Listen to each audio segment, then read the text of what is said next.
đây nè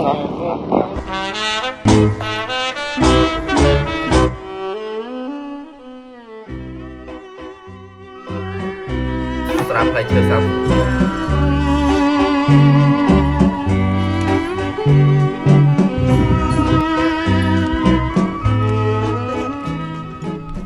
Hello ស្ដីអ្នកខ្ញុំបាទដុល្លារខមមេតាឈ្មោះឡាប៊ីងអញ្ចឹងថ្ងៃនឹងដែរជូនអ្នកមកតលេងសៀមរាប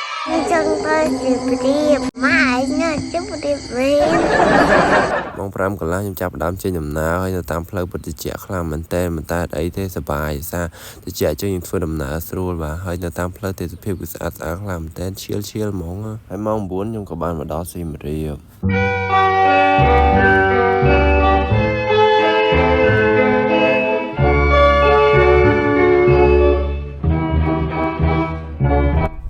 កន្លែងទី1ដែលខ្ញុំមកគឺប្រាសាទអង្គរវត្តអញ្ចឹងមកលើកណាក៏ខ្ញុំមិនដែលរំលងប្រាសាទអង្គរវត្តដែរដោយសារតែនៅក្នុងប្រាសាទអង្គរវត្តនឹងគឺបាទទេសភាពពណ៌បៃតងខៀវខ្ចីបាទអែមខ្លាំងមែនតើហើយទៅលើនេះខ្ញុំបានទៅកន្លែងប្លង់ថតបាទនាំអ្នកមកទៅថតតែខ្ញុំបានថតទេក្មួយខ្ញុំថតបាទទៅខាងឆ្វេងដៃគឺដល់កន្លែងថតប្លង់ថតដែលគេ viral ខ្លាំងនៅក្នុង TikTok Facebook អ្នកគ្នាអញ្ចឹងក្មួយខ្ញុំក៏បានដាក់មកប៉ុស្តិ៍2ប៉ុស្តិ៍ដែរតទៅពីយើងថតរូបដើរលេងនៅក្នុងប្រាសាទអង្គរវត្តអស់ហើយខ្ញុំក៏បានចេញមកវិញហើយទៅកន្លែងមួយទៀតកន្លែងទី2ដែលខ្ញុំទៅគឺប្រាសាទព្រះខ័នលើកទី1ដែលខ្ញុំបានទៅប្រាសាទព្រះខ័ននៅទីនេះគឺមានសភាពស្ងប់ស្ងាត់ខ្លាំងមែនទែនហើយខ្ញុំក៏បានដើរចូលលេងតាមប្រាសាទអុជធូបបន់ស្រន់សុំសនុកសុខសប្បាយហើយបន្ទាប់មកខ្ញុំក៏បានទៅហើយយើងដើរទៅកន្លែងអាគារ2ជាន់ណាកន្លែងមួយឆាមអូខេតអូខេបាទនៅខាងក្រោយខ្ញុំនេះគឺអាគារ2ជាន់អាគារល្បីហើយនៅខាងមុខអាគារខាងស្ដាំដៃហ្នឹងគឺមានមួយឆាតែញ៉ាំមួយឆានេះនេះឆ្ងាញ់ញ៉ាំអត់តែញ៉ាំមិនគេនេះមួយឆាញ៉ាំអត់ហើយរៀនល្ងាចហើយដែរខ្ញុំក៏បានត្រឡប់មកវិញហើយបន្តមកខ្ញុំក៏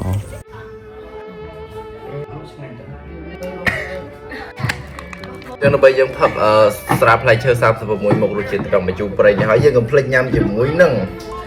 យ៉ាំមីបាទយ៉ាំមីពិតជាឆ្ងាញ់មែនតើចឹងអ្នកគ្នាបើសិនជាចង់ទិញយ៉ាំមីញ៉ាំអាចកំងបានបាទតាមផេកនៅលើអេក្រង់ហ្នឹងមកវាជាតំណងឲ្យឆ្ងាញ់ទៀតណាខ្ញុំចិត្តដល់ល្អឆ្ងាញ់ហ្មងបេះហ្មងតែយើងដាក់បន្តទៀតឈើ36មុខមកទីមរៀបយកតែបានញ៉ាំដៃក្រោយហើយមិនបាញ់ជាតិមកប៉ុណ្ណឹងទុំមកចប់ A few moments later ប្លាមួយទេជិះក្បាលកាត់អីគេផឹកអីគេមួយមុខក្បាលអូខេដាក់អីហីមកចាំខ្លាំងលុះព្រឹកឡើងបន្ទាប់ពីគេញ៉ាំស្កប់ស្កល់ខ្ញុំក៏បានមកលេងនៅខាងក្រោយប្រាសាទអង្គរវត្ត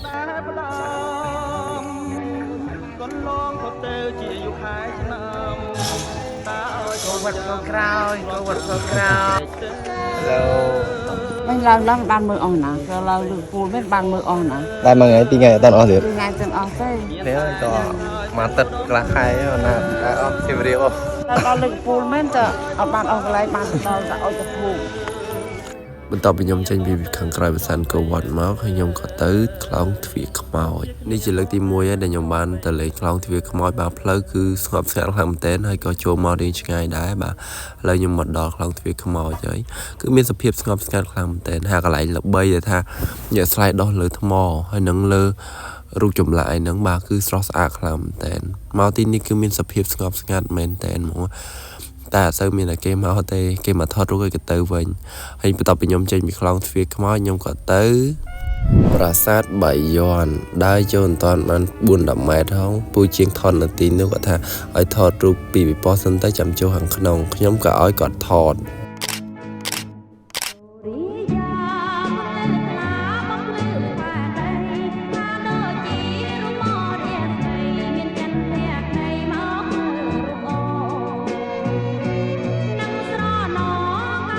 ដែលលេងមួយព្រឹកធំហើយក៏ដូចជាឃ្លានខ្ញុំក៏បាននាំអ្នកម៉ែខ្ញុំទៅញ៉ាំអីកន្លែងញ៉ាំអីនោះគឺអ្នកគ្នាប្រកាសជាស្គាល់ហើយនៅភូមិព្រះដាក់និយាយទៅម្ហូបនៅទីនោះពិតជាឆ្ងាញ់ខ្លាំងមែនតើហើយយ៉ាងណាក៏យើងកុំភ្លេចជាមួយនឹងទីយ៉ាមីរបស់យើងដាក់លាយ ទៅអូម៉ែតនងខ្លាំងមែនទែនជាមួយនឹងប្រហុកជ្រុញអាំងបាទអូជាមួយនឹងជ្រូកអាំងជាតិហ្មងជាមួយនឹងយ៉ាំមីយើងទៀតអូញាក់សាច់ហ្មងបន្លែស្រស់ហ្មង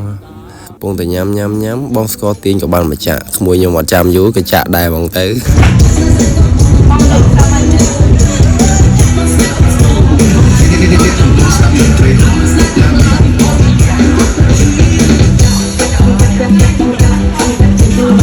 ចាអស់មួយស្ទុះហើយខ្ញុំក៏បានញ៉ាំអីហើយអស់រលីងល្មងហើយខ្ញុំក៏បានចេញដំណើរទៅប្រាសាទមួយទៀតប៉ុន្តែនៅតាមផ្លូវនេះឃើញសត្វភេនេះ cute មែនទែនទៅរដដល់ឃើញទេឃើញវាថតលេងហើយបន្តមកខ្ញុំក៏ទៅប្រាសាទនាពាន់បាទនៅប្រាសាទនាពាន់នេះខ្ញុំឆ្លាញ់ជាងគេកន្លែងផ្លូវដើរទៅប្រាសាទនោះគឺស្រស់ស្អាតខ្លាំងមែនទែនលយខ្លាំងមែនទែនហើយអ្នកគ្នាបើគាត់ជាស្គាល់កន្លែងប្រាសាទនាពាន់ហ្នឹងគឺនៅក្នុងលុយกระดาษ 10000 រៀលបាទនិយាយទៅបើអ្នកគ្នាមកផ្លេចថតចប់ជាមួយនឹងប្រាសាទនាពាន់ផងចុងក្រោយនៃវីដេអូខ្ញុំសូម switch មួយដើម្បីឲ្យអ្នកទស្សនាញញឹមម្នាក់ឯងអញ្ចឹង